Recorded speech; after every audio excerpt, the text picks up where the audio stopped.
So Pennie has 2 books in this series. Hopefully there'll be maybe more to come, but Love Your Life No Matter What. And I don't want to spoil too much of her story, but this kind of grew out of some very life-altering events that happened for her. And she just decided to devote herself to understanding gratitude and goodness and sharing that wisdom with the world.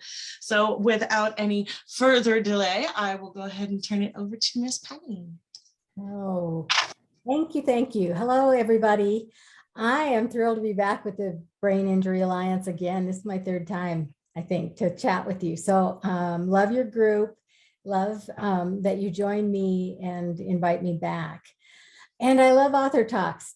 This is the new. I haven't done an author talk or a coffee chat with you before. So this is a little different than what I've done before. And so I want to start with explaining to you a little bit about how I became an author, what that path looked like, what I followed to get there and why. And then I am going to do some readings from both of my books. I will start with the gratitude book and then move on to the grief and loss book, and then do questions at the end. And as you just heard, if you come up with a question that you just can't wait or you think it goes with what I'm saying, put it in the chat and we'll address it right there. So again, thank you so much for being with me. I am Pennie Hunt, and I want to tell you my story just a little bit. I was running an organization that actually recruited doctors and medical professionals to the state of Wyoming, which is where I live in Cheyenne, Wyoming. And a series of things happened in my life, starting with my dad's passing from pulmonary fibrosis in 2005. And I was one of the caretakers that helped take care of him. He actually passed in Arizona. They wintered there. And so I was at that time doing 10 days in Arizona, 10 days back at my home and my office here in Cheyenne and my work, back and forth for about 3 months, his last 3 months of his life. And so going through that, as you can imagine, was painful and traumatic. And then in 2007, I received a phone call that my 22-year-old son had passed away. Very different circumstances. This one was out of the blue and needless to say, very shocking. And again, traumatic and sad for me. So I came back to work and worked for a year thinking, I don't know if this is what I meant to do anymore. And I found myself going out for lunch and negotiating contracts in about 10 minutes and then speaking to the people for an hour about what was going on in their life and their family. And they would say to me, how are you even getting out of bed in the morning, let alone you're happy after everything you've been through? And so I started teaching the tips and techniques that kept me vertical, got me vertical after my son passed away, because I realized pretty quickly that I could crawl under the covers and never get out of bed and say, poor me, and have a sad life the rest of my life.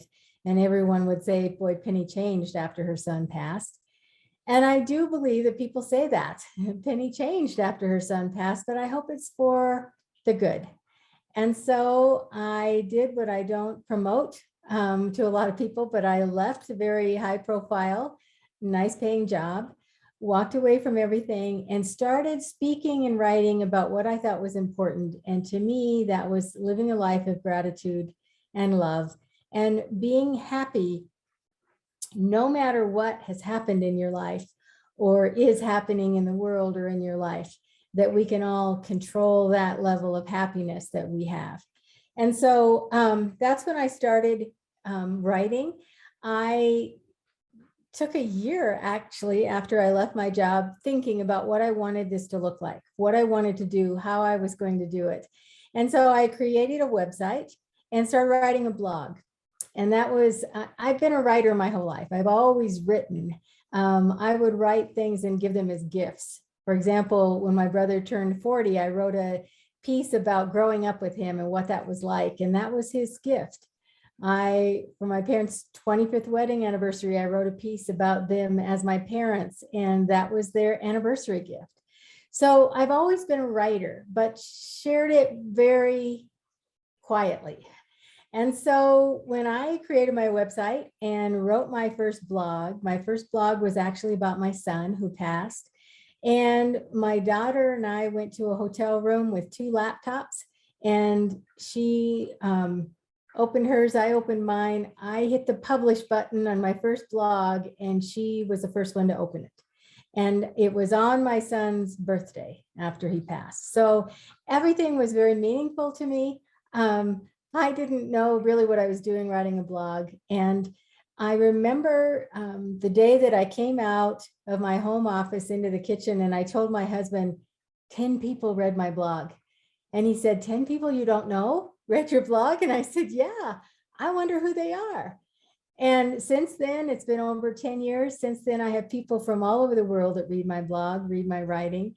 I get messages from all over the world. It's been an amazing, amazing thing.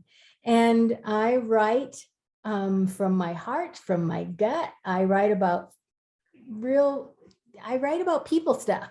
All my stories are true. All of them are about my life or things that happened. I call them life lessons, things that have happened to me. And so somewhere in the mix, I became a member of the National Speakers Association, and there a publisher came to me and said, you really need to write a book. And so as most writers do, I have about 4 big books, I call them, started. But I decided to start with these books that I write, this series, as she just mentioned, Love Your Life No Matter What. And I am working on my 3rd. It will be out before the year's over. But I decided I would take some of my writings, my blog writings and things, and condense them into a small 1 page that you can read and think about. And so actually, this is harder to do than you think. I am a talker, as you can tell. I love to talk. I've got a lot of words to say. And so for me to condense all that into a smaller snippet to read is actually more difficult for me than writing it out into a whole story. And so I came up with these little books. These are my books, and I've got them marked, the things I'm going to read to you today. But what is handy about these is they can fit in your purse. If you're waiting for an appointment, and you can read a 1 or 2. And I think our world, our society is getting used to these snippets of things to read, like tweets with certain amount of things, words that you can put in a tweet and things like that. Our mind is starting to think in these little snippets. And so I think it was good timing for this series of books to come out.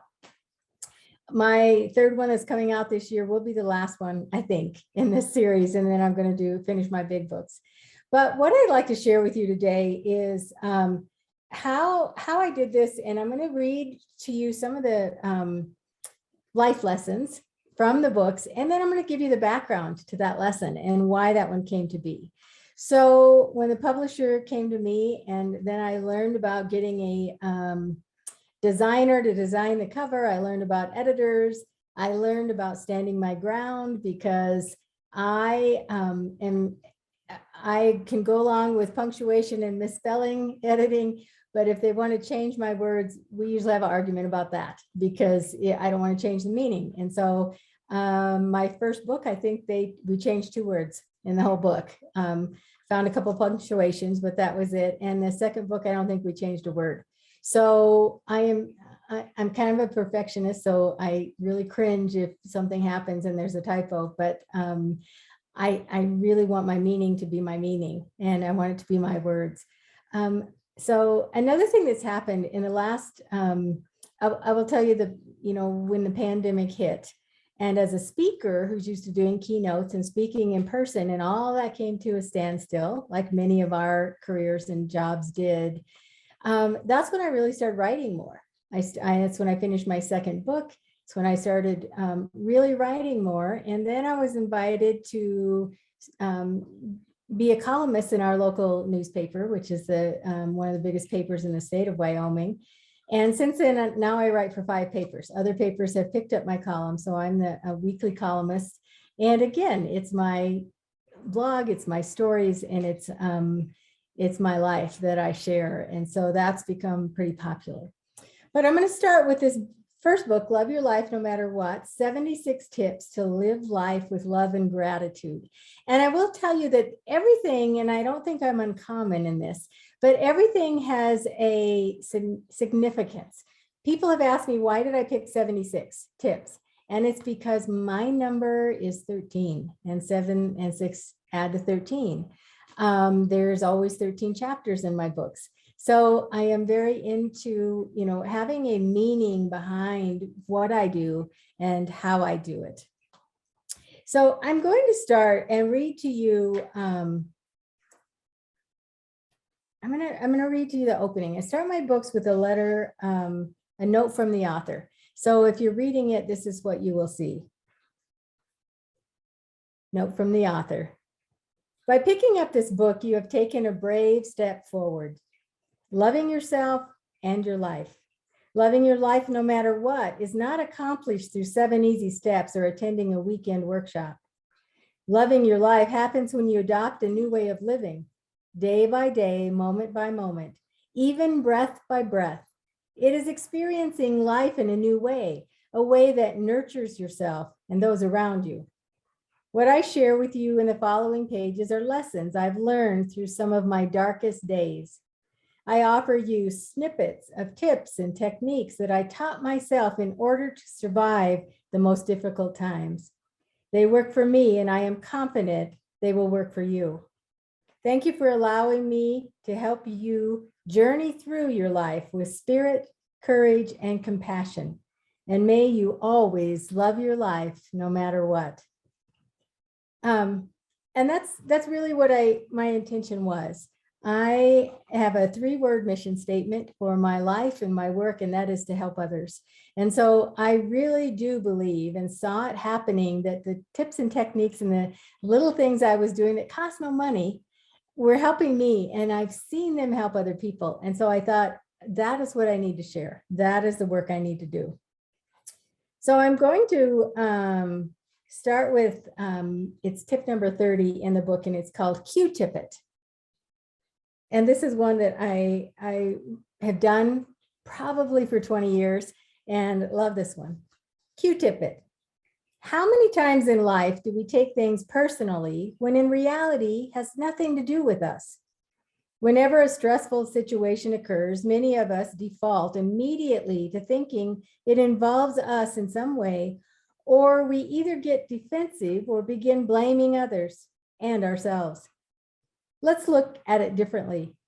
Let go of the immediate assumption that it involves you and release yourself from the responsibility of someone else's actions. Realize that they may have snapped at you for reasons that don't involve you at all. If someone you know rushes by and ignores you, it's probably not about you, but about their own burdens, to-dos, and commitments that they are carrying. Here's a trick to help with this self-inflicted internalization of stress. Q-tip it. Q-tip it. Take a couple of Q-tips, tape them to the corner of your computer, your bathroom mirror, or car visor. Then when the stress of life sets off your internal blame game, Q-tip it. Quit taking it personally. So on that page, I also put a link because, as I said, these are condensed versions of a long writing that I've done.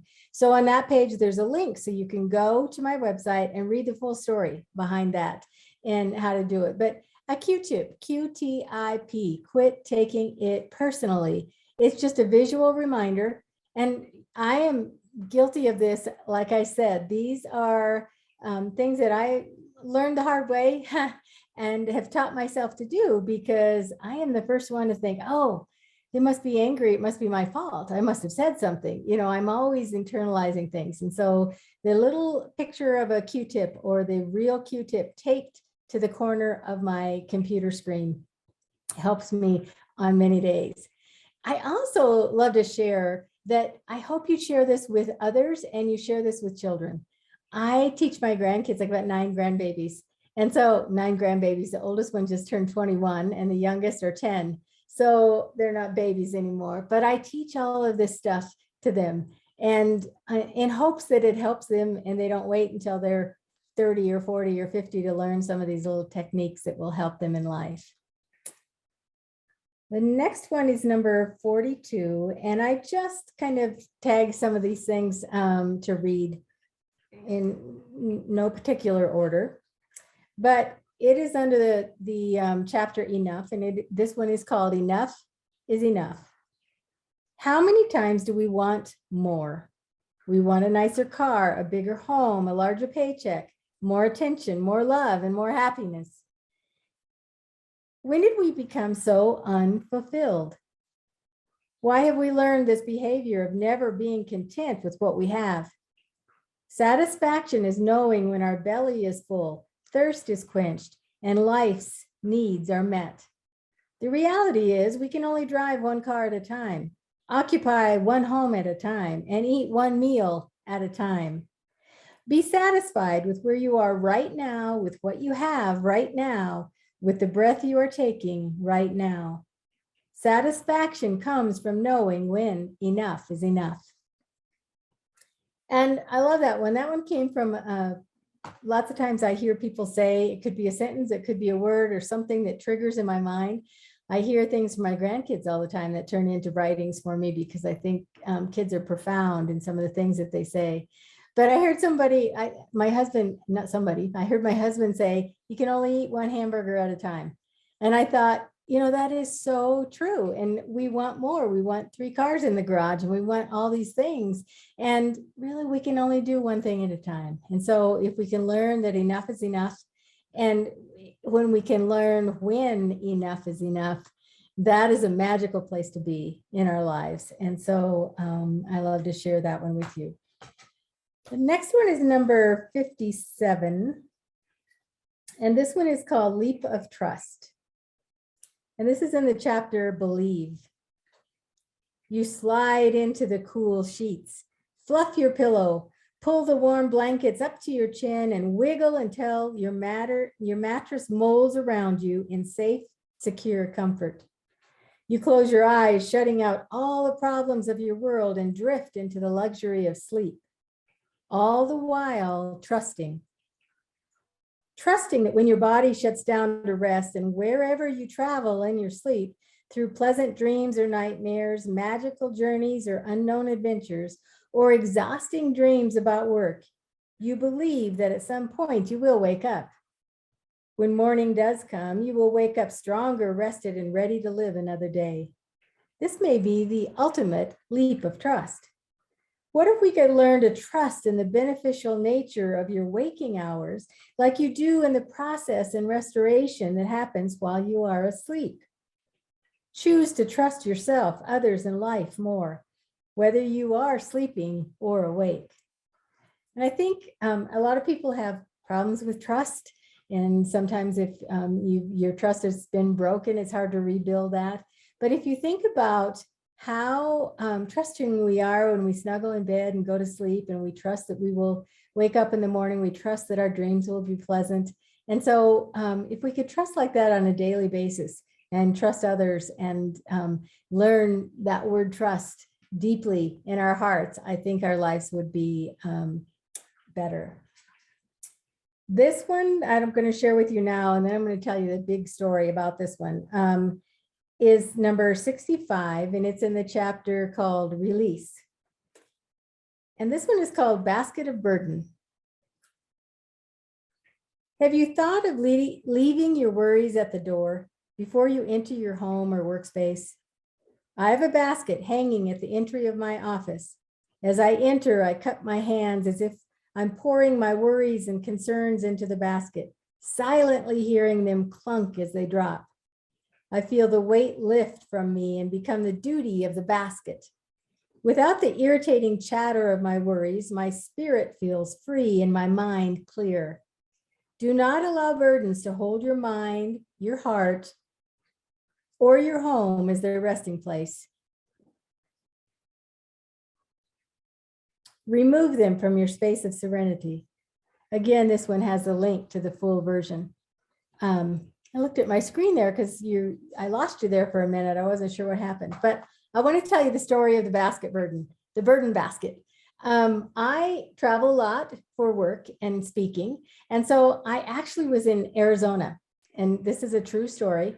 And I stay at a hotel, and one of the things that I do for self-care, I teach a lot about self-care. And one of the things I do that does cost money is I get massages. And so I love to get massages in the places that I'm traveling to. So I was in Arizona. I had booked a massage at the hotel I was staying at. And so I went down from my room to the spa area, and this lovely massage therapist came and got me and took me down the hallway, and she stopped me right at the door of the massage room. And she said, she took this basket off the wall. She had a really big, huge basket on the wall, and she took it down and she said, I would like you to put your burdens in the basket before we go in. Well, sometimes I'm a little slow. It took me a minute to figure out what she was saying. And so at this time, my father was dying from an illness. My son was struggling. I was doing a crazy job, working 60 or more hours a week. And so my life was pretty crazy. I had a lot of worries. And so I made a big swoop like this with my arms. And then I went like this and dumped them into her basket. And she said, that's great. She hung the basket back on the wall in the hallway. And she said, now it's just going to be you and me going in here so that you can totally relax for this massage. I will tell you, I've had a lot of massages in my life, and that was the best massage I've ever had. And still to this day, it was so meaningful to me. And she had said, you can pick your burdens up on the way out. So after I was done with the massage, I call it massage brain. I don't even know my name after a massage. I'm just kind of relaxed and, don't know where I'm at. So I made it back to my room. And I remember sitting there thinking, this is such a fascinating concept and how much I loved it. And then I remembered I didn't pick up my burdens as I left. I had failed burden basket etiquette. And so at first I thought maybe I should go get them. And then I realized that was the whole point. You don't have to carry your burdens with you all the time, that if you can do this visual of dumping them somewhere, that it can relieve the stress in your body and the stress in your mind. And so I loved it so much. I researched burden baskets. I looked for a basket like hers for 2 years or longer. And actually, I'm going to share with you my basket. This looks exactly like the basket she had, only hers was probably 10 times bigger than this. It was huge on the wall. This is a small one. But this one does hang. I'm in my home office right now, coming to you from my home.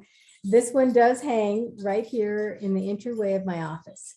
Now, my home office is where I meditate. It's where I write. It's where I take phone calls. It's where I do these virtual events. It's where I spend a lot of time, and I don't want to mess up my office with all my other burdens. So when I researched it, I found that this is a Native American ritual that in many cultures, they will put a burden basket on the outside of their home so that they are happy to welcome company, but they want you to leave your burdens outside, which I think is fascinating. So this burden basket concept I teach all the time. And I tell people not only the office, doorway of your office or your home, but if you have trouble sleeping, the reason we have trouble sleeping is because we carry all of our burdens to bed with us. We lay there and we think about all the things we didn't get done today. We think about all the things we need to do tomorrow. We think about all the problems in our life. And of course, we're going to stay awake. So if you can hang a little burden basket on the doorway of your bedroom, dump your burdens before you go in there to rest. Make it a sanctuary for sleep. And I tell people, don't wait years like I did to find the perfect basket. Use a plastic cup. In fact, when I do in-person events, I hand out plastic cups and I've got a label on them that say burden basket. And I invite people to put them in the cup holder of their car so that when they're going to work in the morning, they dump their home burdens in that. Don't take your burdens into work. Or after work, dump your work burdens in a cup on your desk at work. Don't bring your work burdens home. Again, this is a fabulous thing to teach to kids, to do this visual of thinking about getting your burdens out of your mind, out of your heart, and put them somewhere safe that you can go back and get them later if you need to, but don't take them when you're going to do something fun or be with your family. And so it's one of my favorite concepts. I teach it almost every time I speak. And the burden basket, I love that one. Because this book is on love and gratitude, now I'd like to read one to you. I'm looking at my list here of what I want to read to you. And this is number 71. And it is called, here we go. Stop thinking and begin thanking. Are you in a situation where you think and can't see a way through? You don't have a thinking problem. You have a thanking problem.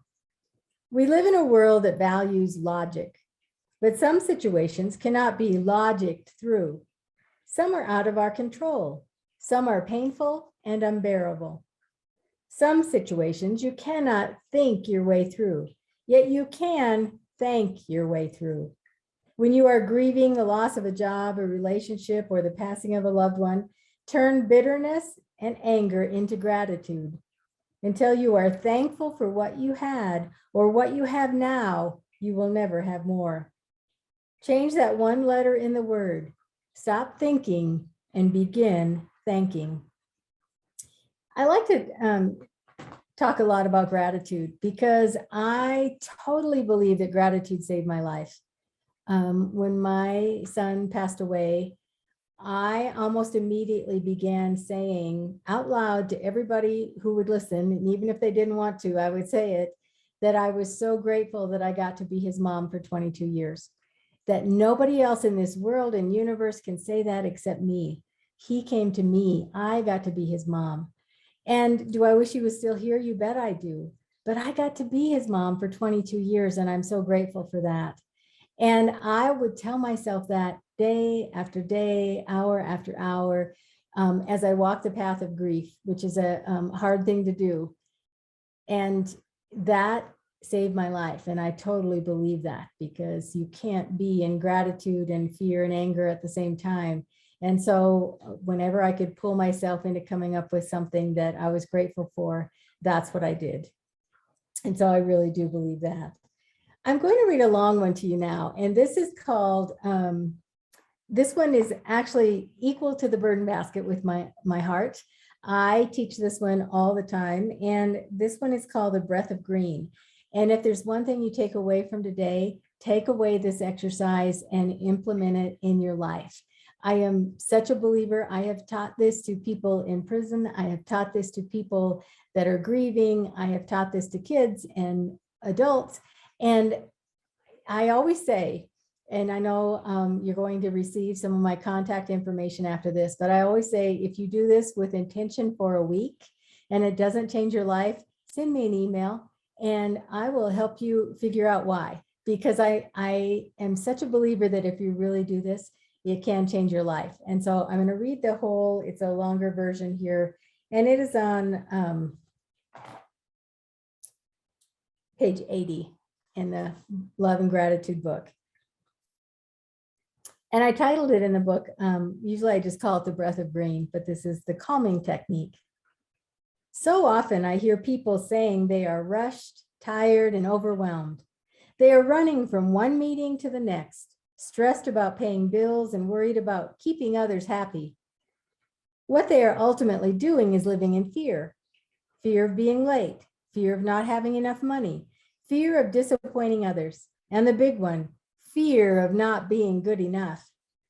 Your mind cannot live in fear and love simultaneously. Therefore, the answer is to increase love. This must begin by increasing the love inside of you. Begin by understanding a new concept. Green is the color of love. Yes, green. I know what you were thinking. Wait a minute, what about red, the color of Valentine's, hearts, and roses? Chakras, or energy systems, are located at strategic points in the body and are aligned with a color value. The heart chakra is green and corresponds with unconditional love, compassion, and healing. Imagine a beautiful, glowing, emerald green circle that radiates around your heart. To increase love in yourself, and for others, you must fill this energy center with love. This will, in turn, multiply and fill you with love. Love will then spill outwardly to others and to every aspect of your life. This is where my breath of green comes in. How often do you see green? Green is everywhere. When you see green, take a slow, deep breath. As you do, visualize breathing in green, breathing in love. At first, you may even say out loud or to yourself, breathe in love. As you exhale, imagine pushing out fear. Visualize fear as black, dirty, and ugly. At first, you may even say out loud or to yourself, breathe out fear. This only takes a few seconds. Breathe in fresh, clean love. Exhale, painful fear. With every breath, you will feel calmer. No one will even know you're doing it, but they will notice a change in you. You will feel a change in you. Soon you will begin to see green everywhere. Your eyes will begin searching for it. A woman will walk into a meeting wearing a green sweater. A dog with a green leash will walk by you on the sidewalk. The menu at the lunch deli will have a special outlined in green.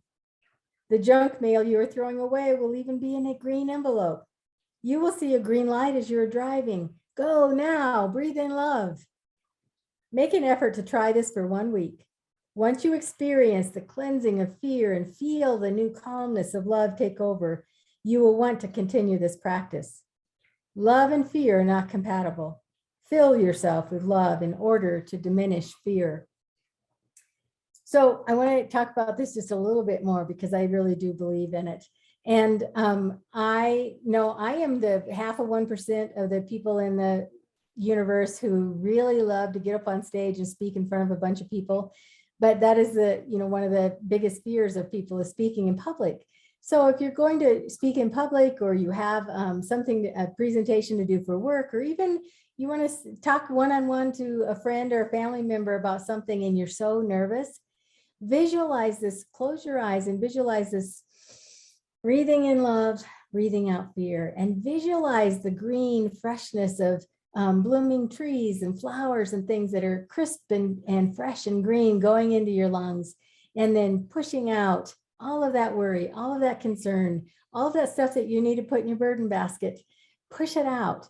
Now, here's the biggest gift of this technique. It really is a one breath meditation, that you can do this with one breath and no one knows you're doing it.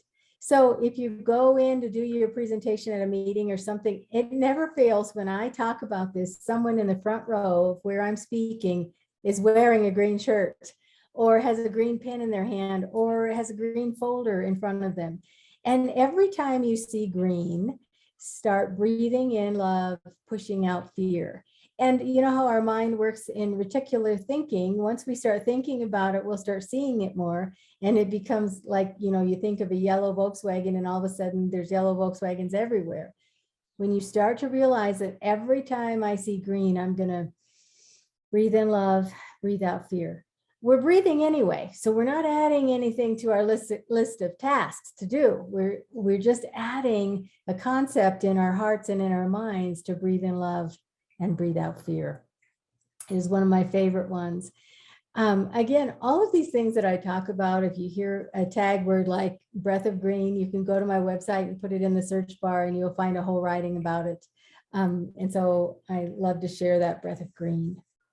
So I wrote the first book, went through the process of, and it's not easy to write a book. I will tell you that, it's work.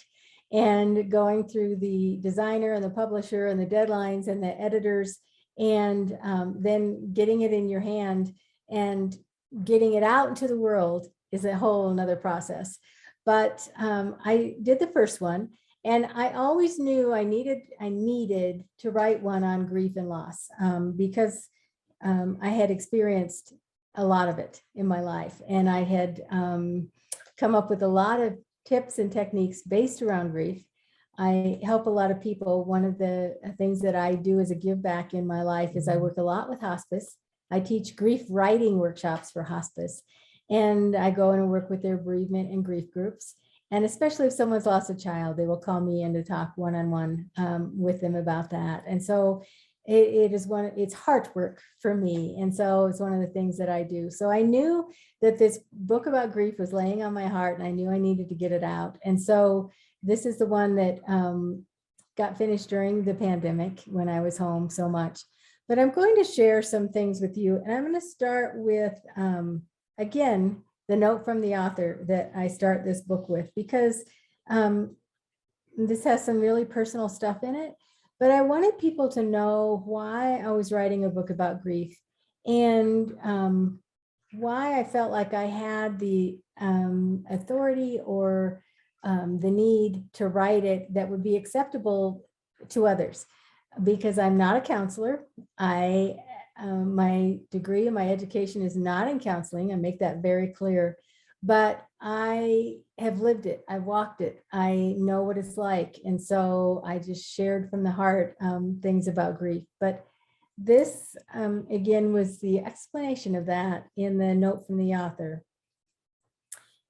If you are holding this book, I send you my love as you join me in the journey through grief and loss. I have written obituaries, planned funerals, and fallen to my knees from the phone calls of death. I have laid battered, bruised, and broken in a puddle of hopelessness. I have said goodbye to friends and wiped tears from the eyes of their families. I have held my dad's hand as he left this life and presented my mom's eulogy. I have left the hospital carrying an empty blanket that should have held my baby, and stood over an oak box that held my 22-year-old son. Both times I sobbed with the pain no mother should feel.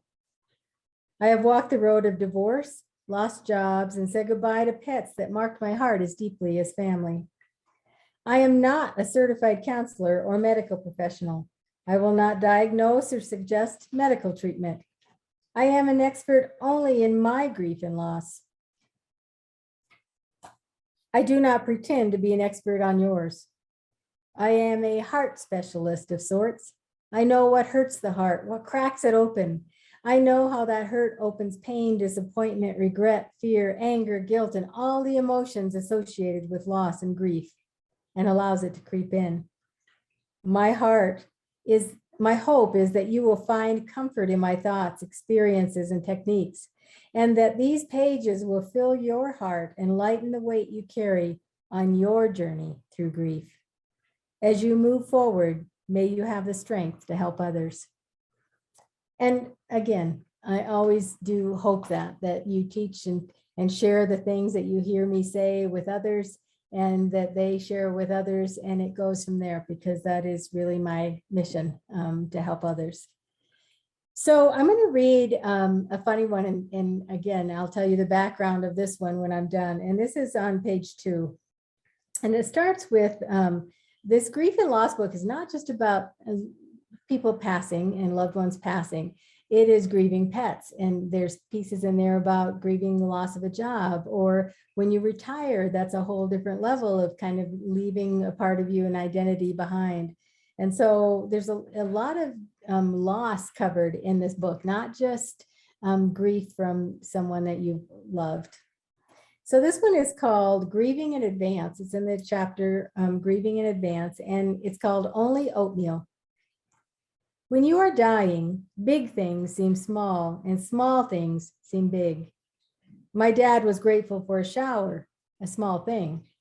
The process of maneuvering oxygen tubes as he sat on the shower stool seemed big. The doctor coming to Dad's house was a small effort, but big for Dad. Dad used his weak, feeble, shaking hands to point to a scabby circle, explaining it had appeared quickly. The doctor pulled a reading light over my dad's chest. My mom, the doctor, and I scrutinized the mysterious growth. The doctor hummed and said, "This is interesting. It looks like oatmeal." My mom clapped. I held my stomach to stop the ache that comes from deep belly laughs. The doctor roared. My dad struggled to laugh. It was a small, innocent dribble of oatmeal from my dad's breakfast that had crusted to form a big, mysterious mass. During the most intense, trying times of life, big things seem small, and small things seem big. That story is one of the sweetest stories that I love to share about my dad. And that happened about 10 days before he passed. And he got to the point, he had pulmonary fibrosis, which is a lung disease. And he was living in his lazy boy chair, basically on oxygen, sitting upright. And the doctor was coming to his home because he could no longer get to his appointments. And we were fortunate that we found a doctor in Phoenix that would do that. And he actually was the hospice director for the hospice there. And so that day, I just remember it so well. The doctor came in, and it was like a breath of fresh air when he came in the door, because he was a jolly, wonderful man. And he checked my dad's blood pressure and did all the routine things. And then my dad said he was worried about something. And he showed us, he opened his pajama shirt and he showed us this little spot on his chest. And I just remember it so well. He was so concerned. And immediately my mom and I got worried, and we thought, oh no, now what? What else is this disease going to do to his body? And what is this? What is this growth? And so there was a reading light, a floor lamp that the doctor bent over his chest, and my mom and I both bent over, and we were all just hovering over my dad. And the doctor took his finger like this, and he said, it looks like, and he flicked it like that, and it went flying across the room, and he said, it looks like oatmeal. And it was hilarious. So if you've ever been in a traumatic moment, a really sad moment where everything just seems like it's the end of the world, and then something funny happens, and you know it's that nervous laugh that everybody just, you need to laugh, you need to release. And that happens so much during grief and loss and traumatic times in life, that something funny happens and it's just hilarious. And it was, because we were just expecting everything to be big. We were expecting everything to be bad news. And really, it was just oatmeal. So that's kind of become a tagline in my life. Sometimes when it's a stressful situation, I'll just say, you know, it's just oatmeal.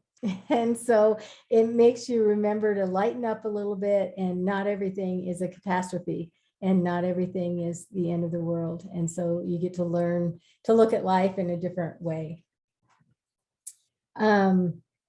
I'm going to read, let me just think. I'm going to skip. I'm watching my time too. I'm going to read number 15. I will tell you that in this grief book, there are several very personal ones about my son, and very deep. So, but this one is a little bit lighter. But this one is something that I think everybody can relate to and should relate to. And it's under the section of friends, and it's called Glad You Did, Wish You Would Have. The banker on the phone asked my husband if he knew Frank. Yes, he did. Did he know that Frank had died and he had listed my husband as a joint owner on his account? No, he didn't. When he put the phone down, his face was lined with disbelief and sadness. He said, I wished I would have called him to have lunch last month when I thought about it. The sudden shock led to regret for the missed opportunities that he would never be able to do over. In life, we are given opportunities to make phone calls, write notes, share meals, be kind, and give the gift of our time to those we love.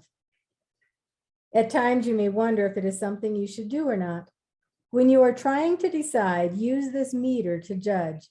After the opportunity passes, will you say, I'm glad I did? Or will you say, I wish I would have? And I think this is a true story that happened. My husband's friend didn't live in our state, and so we hadn't talked to him for a while. We didn't know he had passed away.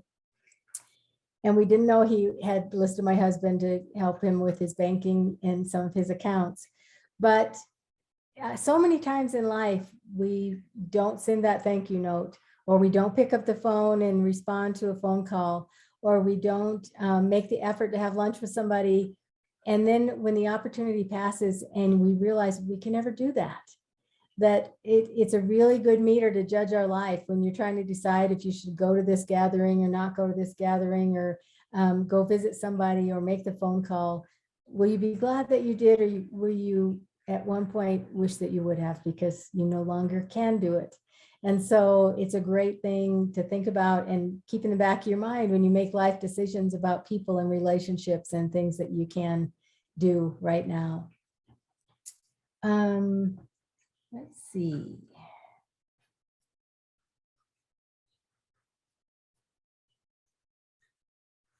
Okay, this one is about my son. I'm going to read this one, and then I'm going to read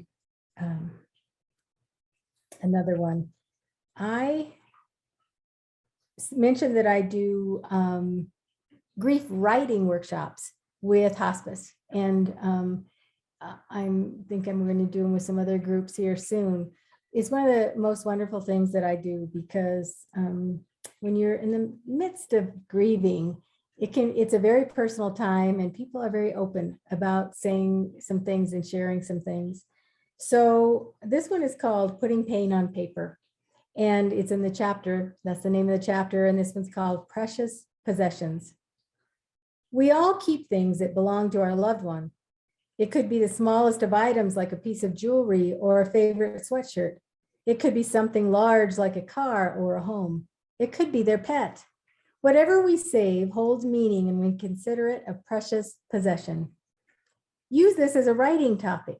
What do you have that belonged to your loved one? Describe it in detail, the color, the age, the history. What did it mean to them? How do they care for it or use it? Where did it come from? What does it mean to you now that you have it and they are gone? In the following pages, I'll share with you personal writing about my precious possession, my son's truck. And I'm going to read this to you now. This is what may be the best thing I've ever written in my life. And I love this so much. And it's true. And it is heart-touching. So it's called I Drive His Truck. It sits in the garage. Everyone wonders why I keep it. The dust and dirt of the seasons covers it. I walk by it every day as the months and years come and go. Twice a year, I drive it. I slide in the seat. The smell of him is fading, and the air freshener he tucked in the vent is beginning to crumble. I carefully back down the driveway. The gear shift is tight with age. The windows rattle and the water seeps in as I drive it through the car wash. The repair shop asks me why I want the oil change when there has only been 50 miles driven since the last service. I don't tell them. When I drive, I feel his arms blend with mine as our hands in unison hold the steering wheel. I push in his Bob Dylan cassette, and it crackles loudly through the speakers. Our hands drum to the beat, and we are off. We drive together, he and I, through 22 years of memories, the good, the painful, the magical, and the tragic. We find ourselves in a place where here and there, now and then doesn't matter, a place where love binds us back together. When I carried him, I wanted to experience and remember every moment of my pregnancy and every unmedicated contraction during his arrival. It would be my last passage through this process. I relive these now. His first steps, his first words, and his first day of school blur into the yellow lines of the road we travel. We drive by the baseball field where his little league tournaments were, and the skate park responsible for his first stitches. We stop at the gardens where the stone holds his name and the saying by Rumi. We pass the gas station where I bought his last tank of gas. The wind whistles as we drive through town by his apartment and onto the interstate where we drive fast as our thoughts and pain escalate. I hear his fishing poles and baseball equipment rattle in the back. The speed is cleansing. Together we sing, we laugh, we shout, we cry. We say prayers of gratitude for his life, our life together, his brother, his sister, family, friends, and his daughter. I hear the echo from so many years ago when the phone rang with a voice telling me he was gone. Carefully, I position it back in the garage. Bob Dylan stops. Time is put in park as I feel his beard brush against my cheek and "I love you, Mom" hums in my ears. I answer, "I love you too, honey. I love you so." Another anniversary of that phone call comes to an end. His birthday will be here soon. Until then, it sits in the garage. Everyone wonders why I keep it. And that is true. My son's truck is in my garage and maybe always will be. But it is my precious possession that I keep for him. And sometimes I drive it more than twice a year, but I always drive it on his birthday and always on the anniversary of his passing. And that is exactly how I feel, that he and I are together when we drive that truck. So I think when you're grieving, we all have something that we keep. It could be big, it could be small, but writing and putting your pain on paper and getting it out there is really good, therapeutic and good for your heart to get it out there. So I'm watching my time, but I want to read, let's see, I want to read one more because this is one that can be, I think it can relate to everybody. And whether you've lost someone, this has nothing to do with that. And this is in the book number 57. And I'll find it. And it's called, and it's under the section Other Loss, and it's called New Identity. Many of us swirl our identity around what we do for work. When you retire, you may find yourself struggling with the loss of your identity. As fast as you can, create a new one. Have a new business card printed with your name and new title. You may no longer be an executive director, a CEO, a realtor, or whatever your work title was, but now you can be anything you want to be. Happily retired, artist, volunteer, king of your world, grandma. Practice saying it. I am a writer, or I am a joy finder. Say it until you believe it. Include your address, phone number, email, or other information so that people know how to reach you. Hand these out with pride. You create your identity. Your job doesn't. And the story behind that one is when I left my job, and I was an executive director and very well known for the job I did. I sat on some national boards and did some speaking nationally. So I knew a lot of people. A lot of people knew me in association with my work. And when I left that, I really struggled a little bit to figure out who I was and what I was. And I remember one of my son that passed away, one of his friends was graduating from college and called and said, I'm doing my resume. Can I use you as a reference? And I said, sure. And he said to me, well, what should I put down for a title? And I was sitting in my home office and I remember leaning back in my chair like this and thinking, I don't know who I am.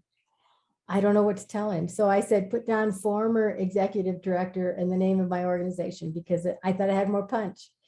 But I remember thinking when I was changing my world and I was knew I was going to be a writer and a speaker, I would practice saying that I am a writer, I am a speaker. And I had to practice saying it out of my own mouth until I believed it. And then I had my business cards made that said I'm a speaker, writer, and now it says columnist. And so until you believe what you're promoting for yourself, it's hard to get anybody else to understand what you're doing. And so when my brother retired, when my husband retired, I had business cards made for them. My husband sold a business he had for 35 years and I knew he was going to be lost. So when we signed the paper selling the business, went out to lunch and I had a gift wrapped up for him and it was his new business cards. And it had a title, it had his email address, it had his phone number. So when you retire or when you change careers, people always ask you, what are you going to do now? Even if you retire and you really don't have to do anything, they'll say, what are you going to do now? So if you have a business card to hand them, this is what I'm doing. I'm a joy finder. I find joy every day. Whatever it is that you're doing, or I'm a speaker and a writer, here's my card. Whatever it is, make a business card. They're not expensive to order online and so that you've got something to hand out. It is a great retirement gift. It is a great gift for people who are changing jobs or changing anything in their career field or wanting to do anything. And so it's a great way to create your own identity, whatever you want it to be. And so I love to do that for people. So after I wrote my second book, I've got 2 books now that I market. I am writing. The third one is going to be the one I'm working on now is on joy and happiness. And I think we all need some joy and happiness. And especially what we've been through the last couple of years in our world. And it's time to find happiness again and joy. And so it will be another 76 tips about joy and happiness. So when I write, I multi-purpose everything I write. It is my blog on my website. It can become a newspaper column. It can become a tip in one of my books. It can become tweets on my social media. I'm on every social media. And so everything that comes out of my mind and onto paper or onto my computer screen is repurposed many ways as a writer. And I think that is what a lot of writers do today. So I really enjoy that you hung in here with me and listened to me do some of my readings, and were interested enough to hear about my book. And now I know we've just got a few minutes, and if you have any questions, anything at all, I'm happy to answer.